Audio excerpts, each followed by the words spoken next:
And welcome back to the Insider Inside Show. I'm honored to have with me someone who I consider a friend and someone who I believe is the most courageous patriot I've ever come in contact with in my very old and long life, General Michael Flynn. You know, there are a select few who obtain the rank of general, but there are even fewer who have obtained the rank of the people's general. George Washington in the Revolutionary time period, Smedley Butler in the World War I time period, General George Patton in the World War II time period, Storeman Norman Schwarzkopf in the Gulf War time period. And now we are yet in another time of war that was brought upon us by an entity called the Deep State that has infiltrated our country, our government, business, education system, the world. And the war right now is on our own shores. And the people's general in this time period is my friend, General Michael Flynn. For those of you not familiar with General Flynn, a little background. He honorably served our country over 33 years in the United States Army. He served at every level of intelligence command and staff, culminating his assignment as director of the Defense Intelligence Agency. After his retirement from the military, General Mike was appointed by President Trump as the National Security Advisor. And as you all know, he was targeted, framed, and not prosecuted, persecuted. Let's get it right. Persecuted by the Deep State over the ensuing 4 years. But in the end, the people's general, Mike Flynn, was exonerated by the Department of Justice. General Mike is now back on the battlefield and leading the people versus the Deep State's war on America and on our freedoms. You know, General Flynn, you, as I mentioned, were targeted, you were framed, you were persecuted by the Deep State, and yet you not only survived, but you defeated the enemy due to your strength of character and your strength of family. I want to start with your family. You are the product of Charlie and Helen Flynn. The most important lesson you learned from your parents. My father taught us to always treat others like you want to be treated. And my mother was an extraordinary educator and teacher. And those two principles, those two values that were instilled in all of us have lived through all of my siblings, all of our children. And definitely, as I think about my mom and dad, which is very emotional for me, and I know for all of my brothers and sisters, because they were just bedrocks of American values. Treating others like you want to be treated, and see the best in people was really my father's main objective for all of us, as he taught us. And then my mother was just this incredibly talented, creative, smart, sophisticated woman who instilled in us that no matter what, you're going to get an education and you're going to continue to educate yourself and never stop learning. Both parents, remarkable. Your mom, at the time period, here she was helping raise a truckload of kids who were, of course, all angelic and never a problem. But in addition, she pushed education and actually was the role model for all of you on education. In the time period she did this, she ended up going to law school, didn't she? She did. And she graduated from law school, after raising 9 kids. She graduated from law school roughly at the age of 69 years old. It was a lifelong dream of hers, but she first wanted to make sure that she raised a tight-knit, strong family, and she did that. Let's talk about the tight-knit family. Your brothers and sisters, the most important lesson learned from your brothers and sisters. Your family is probably the one entity, for those that have families, those that have the opportunity, the privilege to be part of a family that is tight-knit.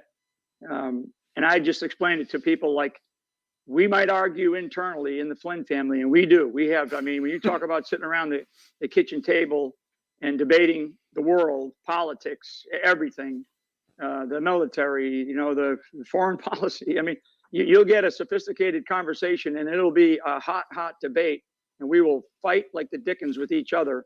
But if you attack the soul of our core of who we are as a family, like my mother used to use the phrase, woe betide you.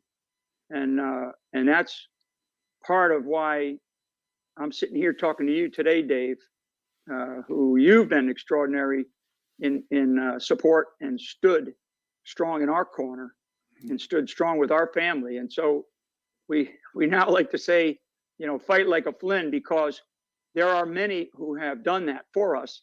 And when you're brought into the Flynn fold, you will find loyalty and strength and commitment if you're a good person. If you're a good person.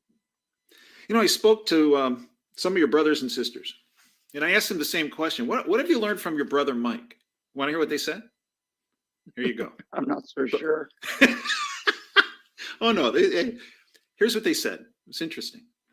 Perseverance, strength of character. No matter what, never falling. No matter what's thrown at you, never falling into despair. Mm-hmm. To be humble like Mike. Mentally tough. Determined to never lose. To be a leader. And here's what they all said. All of us, from the very beginning, always wanted to follow Mike. He was always the leader of all the kids. Oh. And then I asked them, what were the major components of your brother's life that you think had a huge force upon him? Here's what they said. His parents, his wife Lori, and the University of Rhode Island ROTC program. Mm-hmm. Let's talk about Lori, your wife. You've been together since I think you were 13 years old? Right. We always kid about ourselves, Lori and I have a great story about that, but I was, working at a beach with her brother, and I was always a good swimmer as a lifeguard and beach boy and all that kind of stuff at a local town beach here. And so through that relationship with her brother, I met, and then we, like kids do, you have puppy love or whatever you want to call it. I always knew that over the next sort of couple of years that you always had that feeling about someone, and we kid ourselves now, we laugh about it, and she always had that feeling about me. And then we even before we got out of high school, we basically latched up, and the rest is history. And she has been by my side, and I tell people, don't get in the way of my wife, because she's tougher than nails, and but she's also incredibly kind. I'm from in my neighborhood or my hometown. I'm sort of from the Irish side, and Lori grew up in a very strong knit, very faithful based Portuguese community, and so I would just say that we were able to bring communities together through that. And there's a whole bunch of stories that would take 5 shows, 10 shows to talk about just that period of time when we met. But that's really, she has been the rock. And there's a place actually when we were married, during our marriage, during our wedding day, our cousin Philip married us. And where the beach where I worked and where we sort of met through, there's a place on the beach that has a rock on it, a big rock. I mean, it's a big one. We call it the Rock, and it's a place where we would go surfing as kids, and the waves, the tide comes in, splashes off the rock, and it goes back out. The sand sort of shapes back and forth, but the rock stays steady because it's a giant rock, and it sort of creates the formation of the waves. It creates the formation of the beach. And during our wedding, my cousin Philip, who knew of that beach, and he's been visiting us many times over the years, he used that metaphor to describe Lori and I, really at the time when we were very, very young people getting married. And he said Lori was that rock. Mm-hmm. And in a way, I was sort of the waves coming in and out, sand shaping, and that rock stayed steady throughout at that moment. It's funny that here I am, 4 decades later talking about it, but that is such a perfect metaphor for who Lori has been, was and is in our relationship. She's that steady rock that doesn't move and is strong, and helps to shape the tide as it comes in and out, based on really a military career that was really where we had many, many separations and many sacrifices, and raising kids and all the things that come with a military spouse. And Lori would be the first one to tell you that don't pretend like she's end all be all, because she would be the first one to say, don't ever forget the young wives who sent their husbands off to war and they never returned. Mm-hmm. She's very, and that's very emotional for me. And I know it's very emotional for her, because she's been that rock, and people who have known her see her just like I just described to you, Dave. Mm-hmm. I mean, just like I described you, she is the foundation upon which we have been able to have a really successful and happy relationship. And like I tell young people these days who are getting ready to go off to be married, and they say, well, what, how come you guys have been married for so long? And I say, it's hard work. Marriage is hard work. It's not all bliss, but there's a lot of fun when you grow up together. Mm-hmm. And both of us, excuse me, it's emotional. Both of us would also say that, we're humans, we're imperfect, and mm-hmm. but we know together we work through the struggles of life, and I just, we've enjoyed a really, really strong, happy relationship, and we're thankful to our faith, and we're definitely thankful to our extended families, both mine, who you've met, mm-hmm. and Lori's, mm-hmm. who, that's another extraordinary story of a great family. General Flynn, one of the main components of your life, one of the main rocks of your life, has been your military career. Mm-hmm. What are some of the major lessons that you learned having been in the military? Well, first I would tell you, as a young kid, I think maybe I grew up in a part of my family where I was able to enjoy some of my father's career as a sergeant at the end of his career. And I think that as a kid growing up, I ended up feeling like, wow, I really, this is what I really wanted to do. So I think over a career, mm-hmm. the number one thing is the people that you meet, mm-hmm. and the extraordinary, extraordinary people that you meet.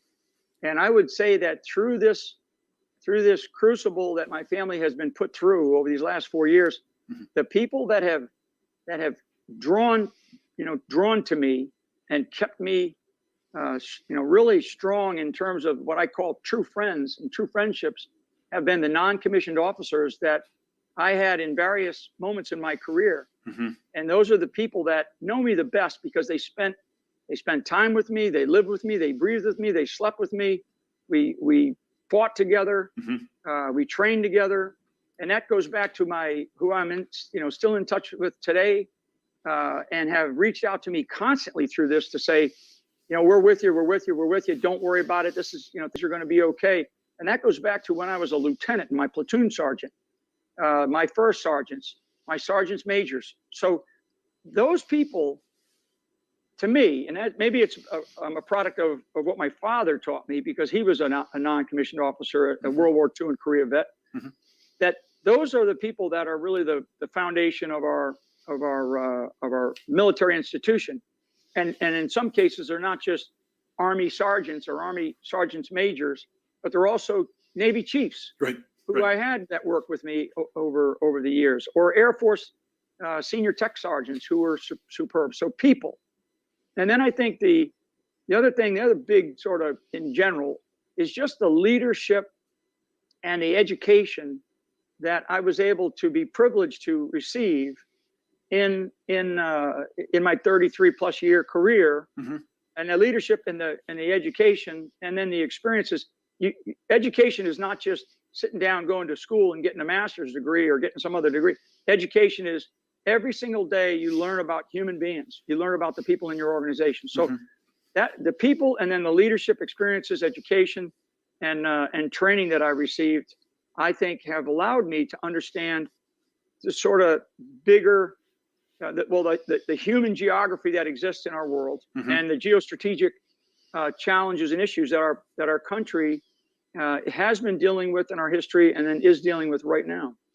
In General Flynn, your extraordinary military career led to you being named, as I mentioned in your introduction, Director of the Defense Intelligence Agency, and then President Trump's National Security Advisor.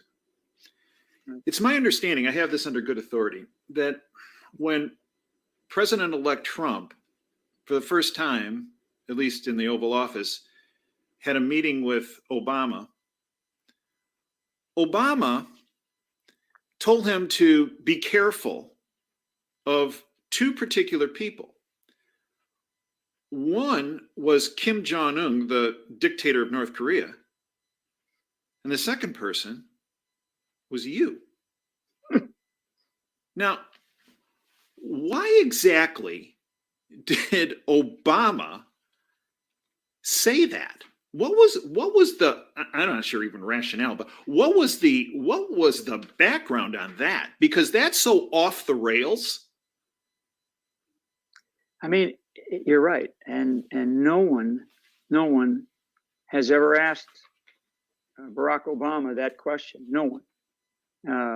I'm not sure if they'll ever ask him. I don't think he'll ever give an honest answer. But that dot, okay, so that dot in the or that piece of this mosaic puzzle, this million-piece puzzle that has been put together, Dave, and actually you have, through you and through others like you, that and I call them this sort of digital network of people that have put this million-piece puzzle together, and it's not complete yet, because there's some other corners and middle pieces that have to be done, that have to do with accountability, as you know. But why would Barack Obama be so threatened to mention me alongside dear leader Kim Jong-un, right? Who's a, I mean, everybody's got an opinion about him, but why? And I will say that for another time, because I do believe that there's an accountability that must occur. It has to occur. If it doesn't, our country is not going to be a country. That it has to do, I believe, with what you and I talked about, I think before we started. It has to do with the blunt truth of what his administration was doing publicly, and then what his administration got caught doing over time. Because if you know, I mean, so in a way they sort of looked at and knew that I was probably, because at that meeting, I'm probably going to be designated in some role, right? So and I think it was the next day or the day after. I'd have to go back and look at a calendar, but I'm designated as the National Security Advisor. So that, I guarantee you, scared the hell out of them. And because the National Security Advisor's roles and responsibilities they come through, or everything comes through that pinnacle. And especially some of these big issues that we have discovered in the discovery of all this, like I wrote in my statement, in my personal statement to the world Mm-hmm. that this was a coup. This was a coup. Mm-hmm. It may have been a soft coup, but it was a coup, and there's no two ways about it. And we're still experiencing it, Dave. So I'll lay out an analysis at some point in time that really talks to these issues. But you're right. It's like, I've been sort of treated. I mean, and look at where, if all you got to do is dig in, like people have done, Dave. Mm-hmm. And these people were treating me like I was public enemy number one. After he, and one last, I'm sorry, Dave. No, go ahead. He appointed me twice to very, very senior intelligence community leadership positions, twice. And twice I was United States Senate confirmed, twice. So when they do that, I mean, they're digging into your background. They know, it's like my conversation with the president of the United States the other day. He said, we joked about it because it's serious. And we talked about the seriousness of it. Yes. But we also we laughed about it because he says, you're probably the cleanest guy in the world. And Mm-hmm. yet, here we have to do this thing. We have to do this. I have to do this pardon thing because it just doesn't look like it's going to end for you. And I said, as much as I would want to fight through it, I can't allow my family to continue to do this. I can't put them through this. So I told him, I thanked him very much. But I said to him, Mr. President, I said, there's one other person that's cleaner than me, and that's you. And that's you, and I always tell him, I used to introduce him as the most imperfect guy you're ever going to meet that's going to be the next president of the United States. We American people, Dave, and I'm, again, I can get emotional but I'm also very serious about this. The American people do not seek perfection. They seek honesty. That's right. They seek leadership. Yes. They seek people that are willing to fight through something, right? I mean, don't give up. Mm-hmm. So, and don't pretend like you're something else. Mm-hmm. And so when back to your question about why Obama did that, I would say to him, so why? I think I know why. I'll analyze it and I'll lay that out in the future. But to me, he in a way pretended to be something other than what he really is. Oh, that's for sure. And so here we are today in this situation that we're facing, and I think the American people, I know the American people see through it all. They see through all of this, and they're upset. They're upset. Oh, they're very upset, and they've awakened.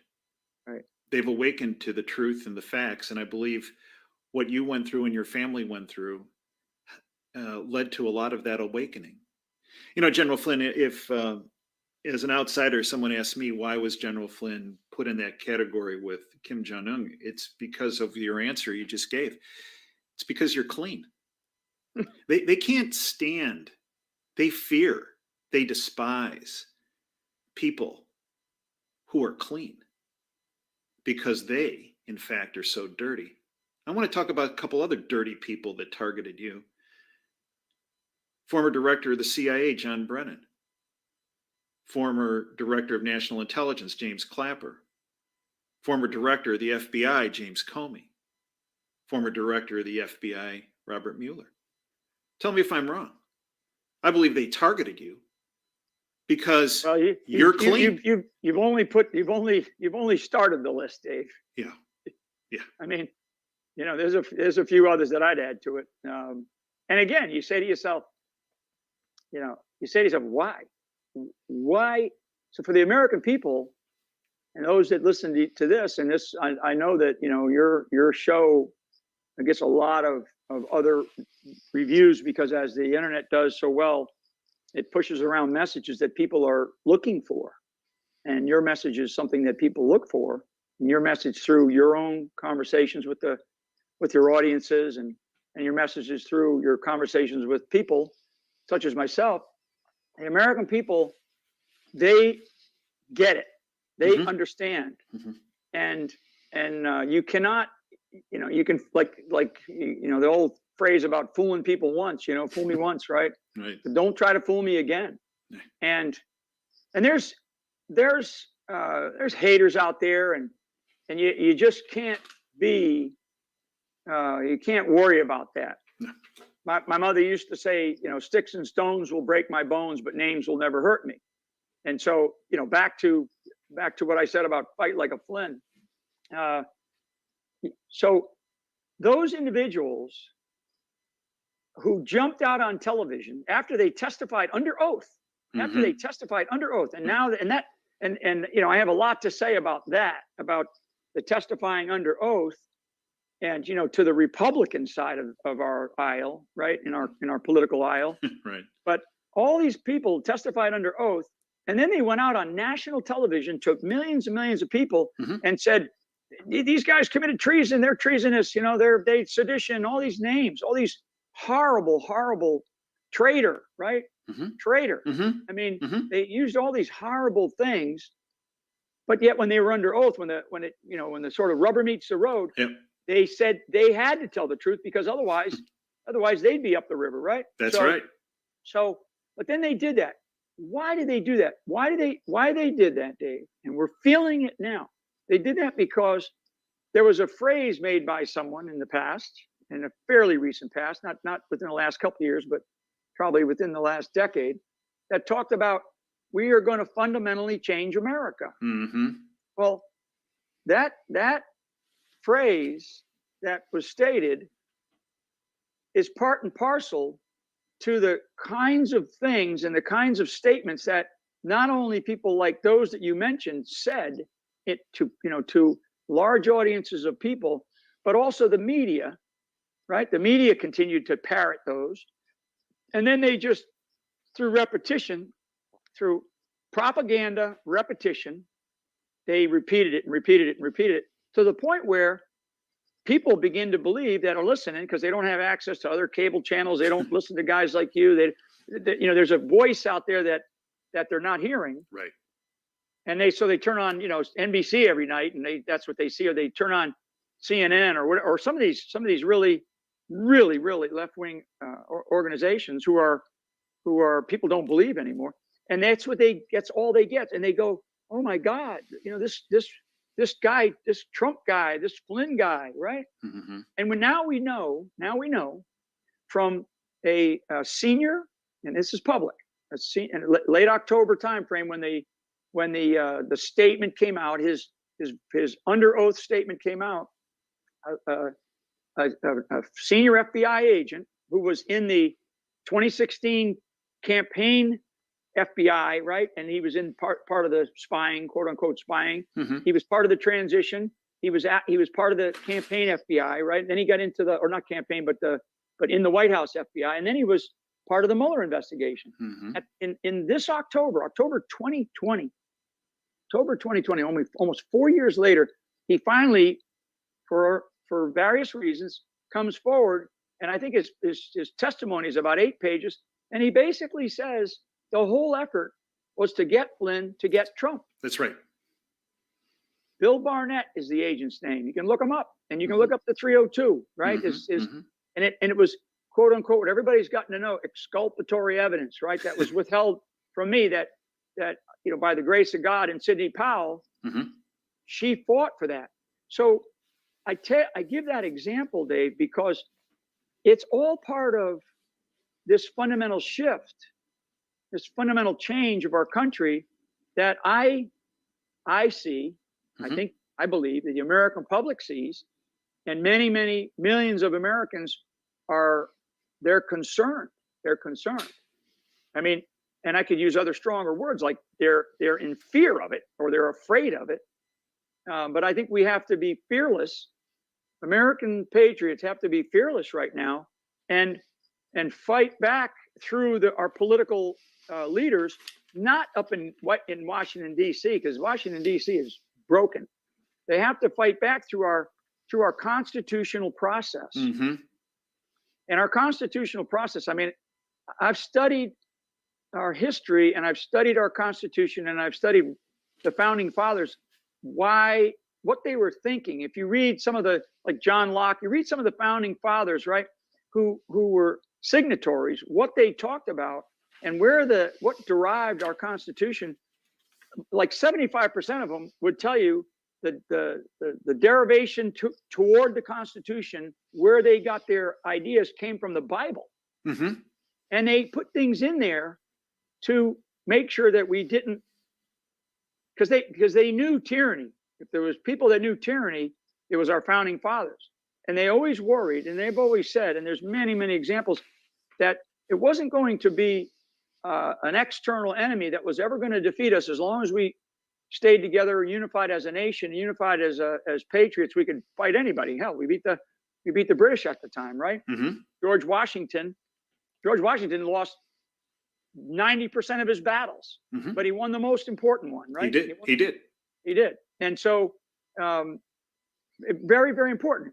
You go to Abraham Lincoln. I mean, the war was lost. I mean, the Civil War was a tough time, but he overcame because he had, even though everybody hated him, there's a lot of people in the North that hated Lincoln. They didn't, people don't even know that. So all these things, our founders realized that this was a potential. And here we are. Mm-hmm. Here we are. And we've gone through these periods, but this is going to be a test of the fiber and the DNA of the American people in the coming days, in the coming weeks. The very fiber of the American people is being tested mm-hmm. in this moment in history. And we will either be able to write a positive outcome because we correct ourselves and we overcome this burden that mm-hmm. we are all wearing. We are all wearing it, mm-hmm. not just the Republicans who voted for Trump, but this is an American burden. And so anyway, that's a long answer that I try to describe sort of what happened in history, where we were as a country, mm-hmm. where we have traveled, this journey that we have traveled to this point in our American life, and then where we are today. And I really, I'm concerned, but the one thing I have trusted, and I'll shut up in a second. Go right ahead. Let's get back to your show. The one thing that I do believe is I believe in the American people. Mm-hmm. I believe in the American people. I believe in the American spirit. Well, and that's been so readily apparent of late, General Flynn. And here's why. If you look at these hearings that occurred in Pennsylvania, Arizona, Michigan, Georgia, it's the American people who are standing up and saying, no, this is not right. And I believe one of the reasons why, I said this to someone the other day, 5 years ago, I'm not sure I would believe that the American people would stand up this way, that the way they're standing up now for the Constitution, for freedom, for liberty, against these totalitarian thugs.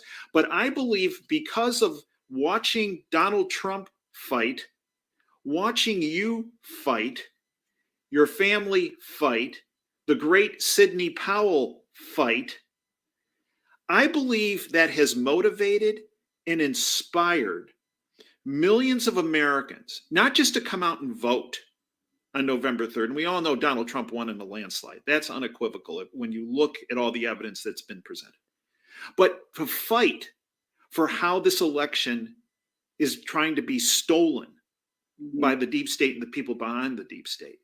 And in fact, there's something your mom and my mom had in common. They were visionaries. And my mom had talked to me about there's going to be a large fight for your country's freedom in your lifetime, Dave. But your mom saw the same thing. Mm-hmm. In my conversations with your brothers and sisters, they said when you were elevated or promoted to the rank of general, they were incredibly proud of you, still are, on that accomplishment. And they were bragging to your mom about Mike becoming a general and how this is so phenomenal for your life and so important in all the time and effort and struggles you had to get there and how incredibly, and that it was kind of like the promised land that, okay, all is going to be good now. Mm-hmm. And let me tell you something she said to them. Bragging about this is fine. But understand something. By Mike getting to this level, he is being put in danger. Mike is going to face the most dangerous situation our country is going to go through in its history. End quote. Helen Flynn. Mm. The day you were promoted to general. Yeah. Well, I remember sitting where I'm at right now, not too far. I mean, literally over a couple of yards over one day with my mom, right the summer before she died, and we had a great conversation. She was always, I mean, her mind was so powerful right to the end, Mm-hmm. and her body just gave out. One of the things that we always talked about was our children, her grandchildren, her great grandchildren, my children, my grandchildren, and I've said this before to others, and I'll share it with you all in your audience. When I people ask you, they say about seeing into the future, right? Mm-hmm. Having a vision of the future or what you want the vision to be certainly is important, because you think about how you want your future to be, right? I mean, Mm-hmm. sometimes you can't plan from one day to the next, but you want to think about your life. People plan their lives, they plan their marriages, they plan their finances, all that kind of stuff. How many kids they're going to have.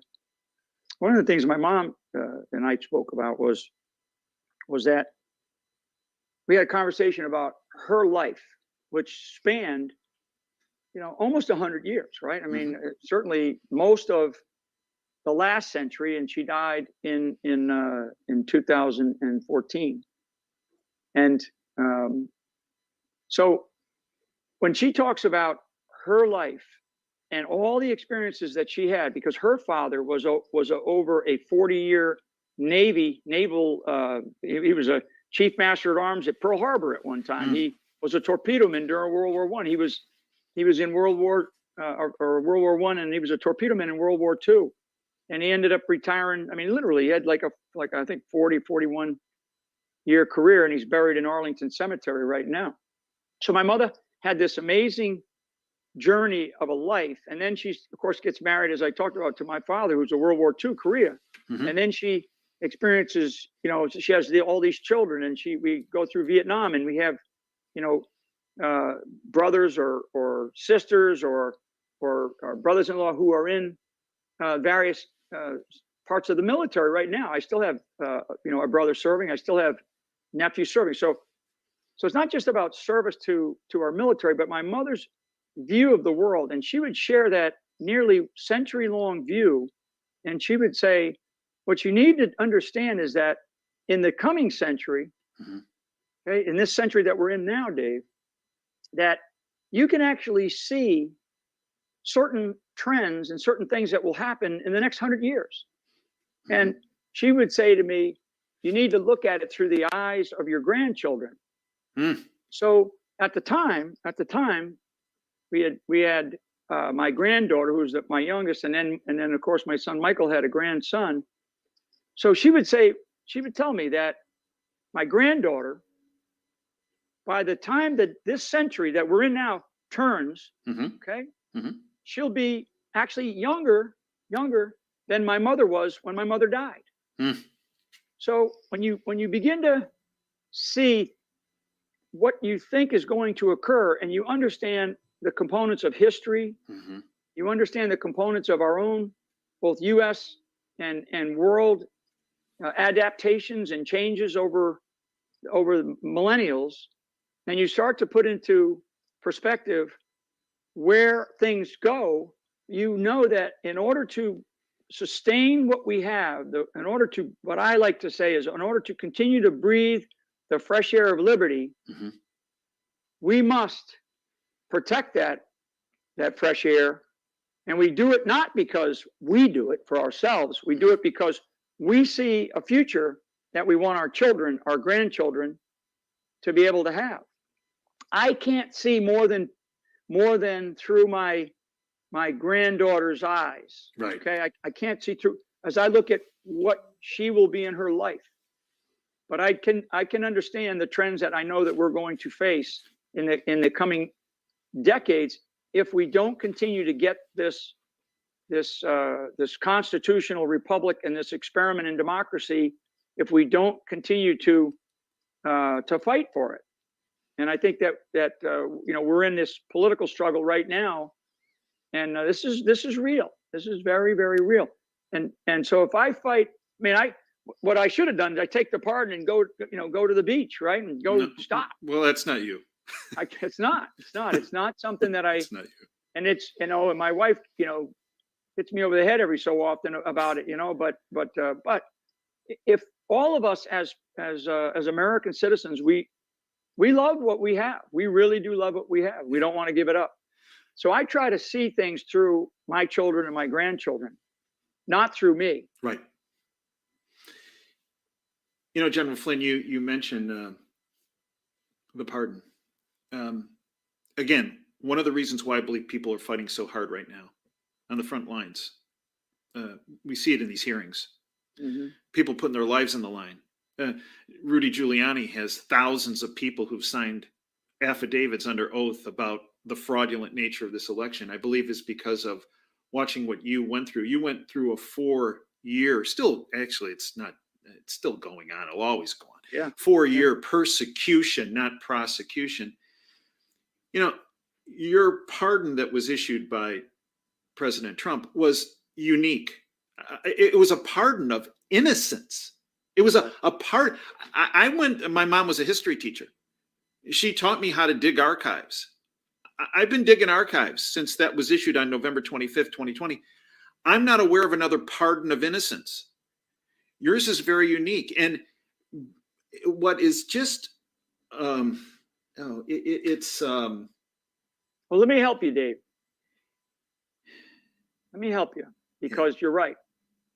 And in that statement from the White House and from the President of the United States, he basically said, no American citizen should ever be treated like this by his or her own government. Right. Ever. Yes. Ever. Yes. And that is very real. And again, it's like you'd think that I was a mass murderer or something. When you look at what we know happened to me, and like I say, and I tell people this, Dave, and this is really important for I think everybody that hears this. People come to me and say, geez, Mike, we're so sorry that this happened to you. And I tell them, don't feel sorry for me, because I'm not one to feel sorry for myself. No, you're not. Feel sorry for the president of this country, for President Donald Trump. Feel sorry for the presidency country. Yeah. Because it's not only an embarrassment for what happened and what we've learned as a nation about what happened, it usurps the entire fabric, and it actually tries to rip the fabric right out of it tries to rip the cell structure, Dr. Dave. It tries to rip the cell structure right out of the DNA of the American body. It does. And that's not healthy for a democracy. It's not healthy for a constitutional republic. And we cannot stand for it. And so we have to figure out, gets back to what I said, talking about a 1,000,000-piece puzzle. People in this country, if somebody comes up and says, I'm sorry. Und ich kann es für alle, die das jetzt hier gucken, nur noch mal so sagen, wie es ist. Es begann mit einem Interview bei Dr. Dave Gender, dem Landarzt, dem die Frauen vertrauen, mit General Ace Lyons, General McInerney, General, ich weiß gar nicht, wie sie alle hießen, 2017. Dieses Gespräch hörte Lisa Page und Peter Strzok und schrieben sofort 1 Stunde nach dem Interview 2017 über The Hammer vom FBI mitgeschnitten. Wir verhalten uns erstmal ruhig. Das Weiße Haus koordiniert das. Dr. Dave Gender hat das Ganze angestoßen. Und jetzt ist General Flynn wieder bei Dr. Dave Gender. Als freier Mann. Und was er heute sagt, ist echt. Ja? Das ist seine Motivation. Did this and is genuinely sorry about whatever they did. The American public is one of the most forgiving bodies in the world. Yes. When it comes to that. True. It is. True. But when its own government institution doesn't act in that way and doesn't show accountability for itself, the American public will be unforgiving. And there's little confidence in our Washington D.C. institutions right now. Well, the American public doesn't trust the legal judicial court system right now. Just look at this. When your pardon was issued, pardon of innocence was issued, it was 316 days from the day you withdrew your plea. Mm-hmm. It was 202 days since the Department of Justice dropped all charges. 202. It was 57 days when it was issued from the last time you had a hearing. This is so off the charts. This is what, and by watching what you went through, your family went through, what Sidney Powell was doing and bringing forth, this is one of the motivators of our country. General Flynn, in your statement that you issued, just a quick couple statements. It's a beautiful statement. Everyone should read it. I did a special segment on my radio show about it. It's that moving and inspirational. But here's what, to all Americans, what we choose to do in this life should never be stopped by fear.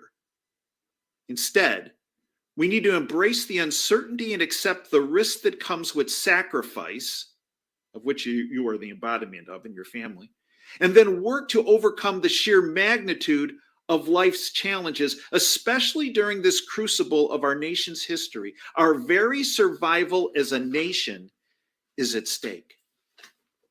And it is right now, General Flynn. That is not an overstatement with this stealing of the election. And one of the frustrating things that I have and every American has is that we see you fighting. We see Sidney Powell fighting. We see Rudy Giuliani fighting. We see Lynn Wood fighting. We see all these people fighting. And we see Donald Trump fighting. But the other people that should be fighting were in the foxhole, and they're running the other way. Yeah. And one of the most, I posted what I believe is one of the most important documents on this election stealing by an analyst. This guy has more degrees after his name than you and I could count. This Dr. Naya, who Sidney Powell has listed and has utilized as one of her experts in these mother of all bomb legal proceedings she started in Georgia and Michigan, right here outside the window in Michigan. And he came to some conclusions. Can I run them by you very quickly and see if you agree or disagree? Because this fella is a BA, an MA, a PhD, and several things. He worked at the Defense Intelligence Agency, Central Intelligence Agency, National Security Agency, Department of Homeland Security. He is the cyber warfare expert of our country, Dr. Naya. Yeah, of our time. Right? And the bought-off lamestream fake media, they won't touch this guy. They won't talk about his findings. But I want to put it on the public record. Here is what he said about his analysis of this entire cyber warfare situation where the election was stolen from Donald Trump, or attempted to be stolen. This is what he says. Conclusions. The Dominion, ESES, Sitel, Smartmatic software systems, voting systems, are all vulnerable to fraud and vote manipulation. The mainstream media reported on these vulnerabilities in the past, but refused to address it now. Dominion has been used in other countries to forge election results. You disagree with any of this so far? None. I totally agree with what he's saying. Dominion's corporate structure is deliberately confusing to hide relationships with Venezuela, China, and Cuba. Algorithm programs that were utilized through Hammer and Scorecard are real and not a hoax like the media tends to talk about, and are both used to manipulate election outcomes. Dominion machines are easily hackable. Wow, you listen to the bought-off lamestream fake media? Oh, no, they're not. Dominion memory cards with cryptographic keys to access the systems were stolen in 2019. The counts in disputed states, Pennsylvania, Wisconsin, Michigan, Arizona, Nevada, and Georgia, show electronic manipulation. The simultaneous decision in Pennsylvania, Wisconsin, Arizona, Nevada, Georgia, and Michigan to pretend to halt counting votes was unprecedented and demonstrated a coordinated effort to collude toward desired results. 1 or 2% of votes were forged in Biden's favor. Optical scanners were set to accept unverified, unvalidated ballots. The scanners failed to keep records for audits, an outcome that must have been deliberately programmed. The stolen cryptographic keys, which applied to all voting systems, was used to alter vote counts. Favorable votes pouring in after hours for Biden could not be accounted for by Democrat preference by mailed-in ballots. They demonstrated manipulation. In Pennsylvania, it was physically impossible to feed 400,000 ballots in the machine within 2 to 3 hours. Dominion used Chinese parts, and there's reason to believe that China, Venezuela, Cuba interfered in the election. There was a Hammer scorecard cyber attack that altered votes in the battleground states and then forwarded to results to Sitel servers in Frankfurt, Germany to avoid detection. The systems failed to produce audible results based on the above findings. Naya, this is under penalty of perjury, sworn affidavit, concluded, quote, with high confidence that the election 2020 data were altered in all battleground states, resulting in hundreds of thousands of votes that were cast for President Trump to be transferred to Vice President Biden, end quote. General Flynn, do you have an issue with any of those conclusions? None.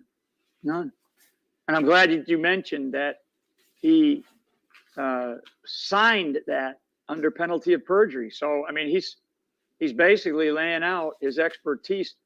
And then you mentioned it, and I want to bring it up briefly, I hope. These witnesses who have come forward, some of whom are from Dominion or subcontractors that work for them, in across all these hearings that Rudy Giuliani's team has been having. And like, you know, and I think it was up in the Michigan hearing, the woman who was a subcontractor or a contractor for Dominion, and she was terrific. She was a great witness. She was. And she was treated I mean, she was treated terribly by the. Wir haben heute den 5.12.2020 und die Straße, wo ich aktuell wohne, wird per Antrag ab sofort die General Flyn Straße heißen. Ob das die Stadt Dresden will oder nie, ist mir scheißegal. Es ist mir sowas von Latte. Ich schraube alle Straßenschilder ab und schreibe dort neu General Flyn dran, ist mir Latte. By the panels, both sides, the Republicans and the Democrats. Yes. I mean, as though she was, you know, some dummy up there. She under penalty of perjury, and I love what she said to one of the senators there. But you know, she lost her job. Right. She's a mother of 2 children. Mm-hmm. She had to move. Mm-hmm. She had to change her phone number. Mm-hmm. She's been threatened. Mm-hmm. The number of witnesses that are coming forward, not just about Dominion, but about mail fraud in general, are being threatened right now. I mean, threatened to the point of having their homes broken into, all the kinds of things that you have. Last thing on witnesses, because these witnesses are patriots. They are. You have a gentleman, I think he's up in Michigan. You know, I won't get into the truck drivers in Pennsylvania that drove, you know, ballots across state lines and drove them in. That's an incredible, horrendous commitment of fraud, not by the truck driver. No, by someone who directed that. That's right. Postal Service, elements of the Postal Service are probably involved. But this gentleman up in Michigan, he kind of looks like Santa Claus, you know. I mean, I hate to describe him like that, but when he was talking, and he was so passionate, and he actually got emotional in his presentation, in his witness to the legislature, and he said, "Look, we're not going to accept this if we keep going down this road. Right.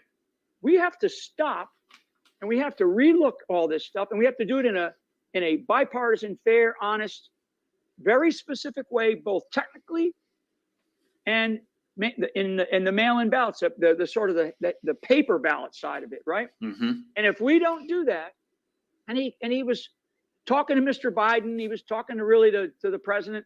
If we don't do that, there's the people of this country, and certainly I think through him, he represented not just Michigan, he represented tens of millions of people in this country. He did. And I found his testimony his witness extraordinary. And I would give that guy a giant hug if I ever physically saw him and ran into him, because to me, he's the town crier of old. He is. Right? I agree. In the right outside of the Lexington Common, he's out there saying, to the men that stood the Lexington Common to slow the British attack down before it went to the Battle of Concord, where the first shot was heard round the world. I mean, that individual was standing out there, telling we have to form up, man. Bring whatever you can. We have to slow the British coming down the trail from Boston. Mm-hmm. That guy is kind of like that type of person at that moment. And so now we have another historic moment, and it's because of all the technology that we have. It's coming out live and in full color, right? Right. So anyway, I'll stop there, because there's so much witness testimony that has come out, and they are all under penalty of perjury. And it's not 10 people, it's not one person, it's thousands. It is. In multiple states that are just sick of what they're seeing, and it's unacceptable, and we can't have it. So General Flynn is the people's general. There are many people, patriots, that are not defeated, but tired. They have been relentlessly propagandized that, well, it's all over. There's nothing more that can be done in this fight. I don't believe that's the case. I know you don't either. What should every one of our listeners, viewers, and every American that is dedicated to freedom and liberty and the future of this country, what do they need to do at this point? Well, I mean, I would say right now, people need to sort of rally to their state's capitals, and they need to be out there, I mean, across the country, and find those local leaders who have the strength to organize and to bring people together, and go put demands on our governors and our secretaries of state, certainly because of their election responsibilities, but definitely the state's legislatures that we have. I mean, this has got to happen, because there's this drumbeat, that's going on right now in these legal cases. And there's so many defenders, not of us, the defenders of this fraud that happened. Mm-hmm. And you're saying to yourself, I mean, there's legions of defenders doing this. Why would anybody want to not have transparency and truth? Mm-hmm. And you have these plaintiffs in these cases, like a Sidney Powell, like a Lynn Wood, like a Rudy Giuliani, who's fighting not just for the president. In Rudy Giuliani's case, he's fighting for the president. Sidney Powell and Lynn Wood, they're fighting for the people of this country. Mm-hmm. Their client is the American public. So these people have to get out there and join these rallies, and they have to go to put demands and say, we have got to, sort of recycle what we just witnessed in our election. We can't accept it, and we have to, let's fix it. Let's fix it. Let's make it right. Let's make it right. I understand there's at least 75 legislatures in the state legislature in Pennsylvania who are basically, over the last 24 hours, it's like, they're starting to sort of, there's an argument going on in Pennsylvania. Mm-hmm. So that's one of the things. We have to put demands on the local politicians, because we vote for them. That's right. One person, one vote. Your vote, Dave, is equal to my vote in the past. My vote is equal to, the richest person in the world who votes in this country, and the poorest person in the world who goes and votes for this country. We're equal in that respect, in that privilege that millions have sacrificed their very lives for. And I'll finish with this, because I know we're going to run out of time. I spoke to a senior legislative member of the Pennsylvania Senate the other day. And I reminded him that, from what I understand, there are more dead voters in this last election that voted in Pennsylvania than are buried on the hallowed grounds of Gettysburg battlefield. Think about that for a second. So despite what you thought about the North or the South, yeah, those people that are buried there sacrificed their lives for just an incredible belief in something that needed to be done. And thank God for them. Thank God for them. And those others who are buried in Arlington and other national memorial cemeteries around the country. It is through their sacrifice that we have this fresh air of liberty that we need to have in order to maintain the oxygen and the lifeblood of this country. And so the people that are alive and still kicking, they need to get out there and sort of charge to the sounds of the rallies and put demands on the legislatures that we have, because we can't have this in our country. Can't have this in our country. And all this nonsense, and I keep saying I'll stop, but all this nonsense about runoff elections they're not going to happen in the way that, I mean, why would we want to have a runoff election with the same system that we have? It's crazy. It's the definition of insanity. It's insanity. Yeah. So anyway, I give. You got me. Well, General Flynn, I'd like to thank you. You've been very generous with your time. I'd like to thank you on behalf of tens of millions of Americans. I want to thank you for your service. I want to thank you for everything you have done, everything you are doing, and everything you will do. And I want to close this by a quote from Helen Flynn. Here's to those that love us well, and those that don't can go to hell. I knew the end of that one. And as my dad used to say, his favorite saying, dream big and dare to fail. That's right. And I used it when I was a little kid. I said, Dad, wait, you mean dare to win? He goes, no, Dave, if you dare to win, you'll leave about 90% of the field. Yeah. If you dare to fail, you'll leave 110% of the field. Right. And you, sir, are the epitome of dreaming big and daring to fail. And I thank you for your perseverance, your dedication, and your sacrifice. Well, God bless you, Dave, and thank you for your incredible support. I mean, from day one. And God bless America, and thanks for having me on your show. Thank you. Thank you, sir. And folks, thank you for joining us. Until next time, Dave Janda signing off. Dream big and dare to fail. Thanks for your time today. Dream big. Ja? Dream big. Ich weiß, was große Dinge sind. Ich fange jetzt nie mit schlechten Peniswitzen wieder an. Aber gut, ich feiere gerade im Sitzen, habe ein Lächeln, bla bla bla, gespendet, bla bla bla bla bla bla. Okay, alles klar. Tschüsseli. Wie sagt man? Schalomski? Ich bin echt so blau gerade. Aber jo.